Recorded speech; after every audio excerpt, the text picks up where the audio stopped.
En las finanzas internacionales y en la economía internacional hay un tema aparentemente complejo, pero pues en principio todo se reduce a la simplicidad de los procesos humanos. Como cuando uno habla de la economía, pues la economía es una ciencia social que si bien tiene leyes, sistemas, subsistemas, categorías muy estrictas, dependiendo obviamente de la escuela de la que se trate y de los autores, pues se pueden entender fácilmente si uno quiere. Si yo le introduzco formulaciones matemáticas y modelaciones matemáticas y ecuaciones matemáticas y trato de enredar las cosas para que no se entiendan, porque supuestamente la ciencia no es accesible al común, a la gente normal, lo cual es totalmente falso, pues lo puedo hacer, para no decir nada. Todos esos modelos econométricos, todas esas ecuaciones y todas esas formulaciones complejas artificialmente, pues lo que buscan es esconder la esencia de la realidad. Pienso que la economía política, por ejemplo, que es mucho más compleja en términos de su objeto de estudio que la simple economía o la economía tradicional, la macroeconomía o la microeconomía, logra acertadamente introducirse, profundizar en los fenómenos económicos, en los fenómenos sociales, combinando con la política, lo económico con lo social, lo económico con lo psicológico, con lo histórico, con lo ideológico, lo económico. Entonces, en el caso de las finanzas hay un tema que se llama la paridad del poder adquisitivo, la paridad del poder de compra, PPA o PPC o PPP en inglés, por Purchasing Power Parity, que significa lo mismo. ¿Qué es esto? En principio es establecer si un tipo de cambio, una tasa de cambio, por ejemplo, un dólar compra 2.000 pesos, 2.900 pesos o 3.000 pesos colombianos, es una tasa de equilibrio o no, o si esa tasa de cambio nominal es muy alta o muy baja, es decir, si el dólar está sobreapreciado o subapreciado, o lo mismo, pero inversamente, no en forma proporcional en relación con el peso, si el peso está subvaluado o sobrevaluado. Entonces, para hacer un ejemplo rápido y muy sencillo, si tenemos dos países en un pequeño modelo, Estados Unidos de América y Colombia, por ejemplo, y suponemos dos variables. Primera, el nivel de renta promedio de los agentes económicos en Estados Unidos y lo mismo en el caso de Colombia, en la moneda nacional de cada uno de esos dos países. Segunda variable, el nivel de precios de cada una de las dos economías para los bienes exportables, también llamados transables, homogéneos. Aquí se habla de bienes homogéneos, de tal manera que necesitamos una canasta de bienes y servicios que en promedio sea homogénea en ambos países. Yo no puedo comparar dos cosas distintas. Y tercero, la tasa de cambio nominal. Entonces digamos que por ejemplo en el caso de Estados Unidos de América tengamos en promedio un ingreso para el periodo de $4.000 de Estados Unidos,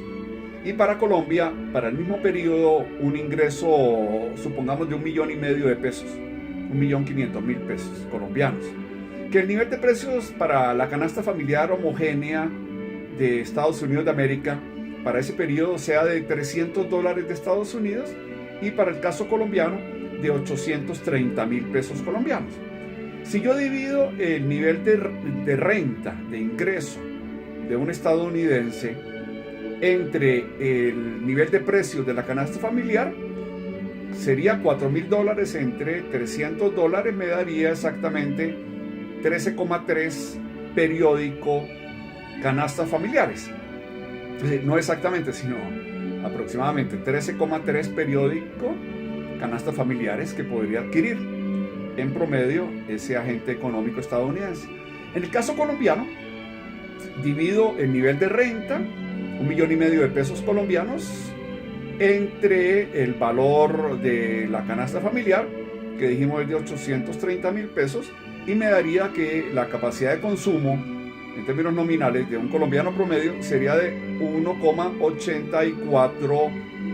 canastas aproximadamente. Bien,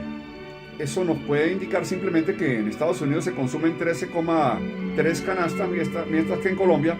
únicamente 1,84 canastas, con esos niveles de renta y con esos niveles de precios de la canasta. Si tenemos el tipo de cambio, por ejemplo, en 2.900 pesos por dólar de Estados Unidos, tendríamos que un estadounidense con $4.000, con esa tasa de cambio, puede adquirir 11.600.000 pesos colombianos, que al dividirlos entre el nivel de precios promedio de la canasta familiar en Colombia de 830.000 pesos colombianos, nos daría un consumo de 13,98 canastas familiares aproximadamente, lo que implicaría que aumentaría ese consumidor estadounidense en un 4,84% su capacidad de consumo en relación a si siguiera consumiendo en Estados Unidos. Por tanto, para el consumidor promedio estadounidense será conveniente, gracias a esa tasa de cambio nominal, adquirir la canasta familiar homogénea, no en Estados Unidos, sino en Colombia, por lo que la economía estadounidense se deprimiría, perdería en muy buena medida la absorción interna de sus agentes económicos internos, de sus consumidores, toda vez que estos desplazarían su demanda efectiva hacia los bienes exportables homogéneos colombianos. Y en el caso del colombiano, que tiene 1,5 millones de pesos colombianos de renta, con la tasa de cambio nominal de 2.900 pesos por dólar de Estados Unidos, significaría que podría adquirir $517 de Estados Unidos, con los cuales al nivel de precios de la canasta familiar homogénea en Estados Unidos de $300, podría adquirir 1,72 canastas familiares, lo que significaría que perdería un 4,74% en su capacidad de consumo o adquisitiva. Quiere decir que el consumidor colombiano no demandaría bienes homogéneos producidos en Estados Unidos de América, porque perdería capacidad de consumo y por tanto mantiene la absorción interna, la economía colombiana, y finalmente más la demanda externa se beneficiaría con ese tipo de cambio la economía colombiana. ¿Esto qué significa? Que la tasa de cambio nominal es muy alta para los intereses estadounidenses y que el nivel de equilibrio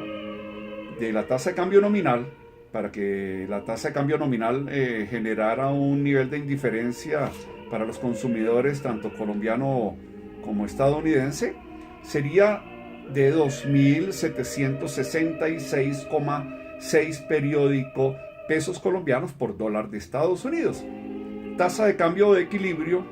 que resulta de relacionar entre sí los dos niveles de precios de las dos economías. Es decir, dividir 830.000 pesos colombianos entre $300 de Estados Unidos, y eso nos da la tasa de cambio nominal, con base en la cual entonces volvería al nivel de consumo normal promedio en cada uno de los dos países, con base en el nivel de renta de cada uno de los agentes y el nivel de precios que se encuentra para la canasta familiar homogénea en cada uno de los dos países. Eso se llama nivel de indiferencia o de equilibrio. La forma absoluta de la paridad del poder adquisitivo es esta, y la forma relativa es aquella en la cual los niveles de precios varían con base en la inflación, desinflación o deflación que pueden darse como fenómenos económicos, macroeconómicos en ambas economías en función de las canastas familiares. Quiere decir que en la medida en que aumenten o disminuyan los niveles de precios, pues se altera la capacidad de consumo de ambos consumidores en ambos países, y esto afectaría el equilibrio que se haya logrado en la tasa de cambio nominal. La forma de lograr el equilibrio, entonces, vean ustedes, consistiría fundamentalmente en controlar que los precios de mercado no suban y más bien se mantengan constantes o en lo posible bajen, disminuyan con base en el aumento de la productividad del trabajo en cada uno de los dos países.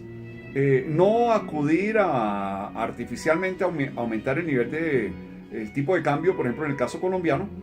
para ser más competitivos, que es precisamente en lo que cae de pronto la política económica y monetaria y cambiaria de países como Colombia, a partir de que los exportadores presionen al Banco de la República o al gobierno central para que estos intenten aumentar el tipo de cambio, sino que porque ello conlleva la inflación precisamente, y es un círculo vicioso, que al aumentar la competitividad internacional de la moneda, gracias a que el tipo de cambio aumenta, es decir, depreciando el peso colombiano frente al dólar de Estados Unidos, esto genera presiones inflacionarias, aumenta el nivel de precios de los exportables homogéneos y por tanto se pierde competitividad. Entonces se gana competitividad por el lado cambiario, pero se pierde competitividad por el lado de la inflación y por ende en la disminución de la productividad. Espero con esto que algo se entienda el problema. No es complicado, no es difícil, se puede entender fácilmente con simple lógica económica. Muchas gracias.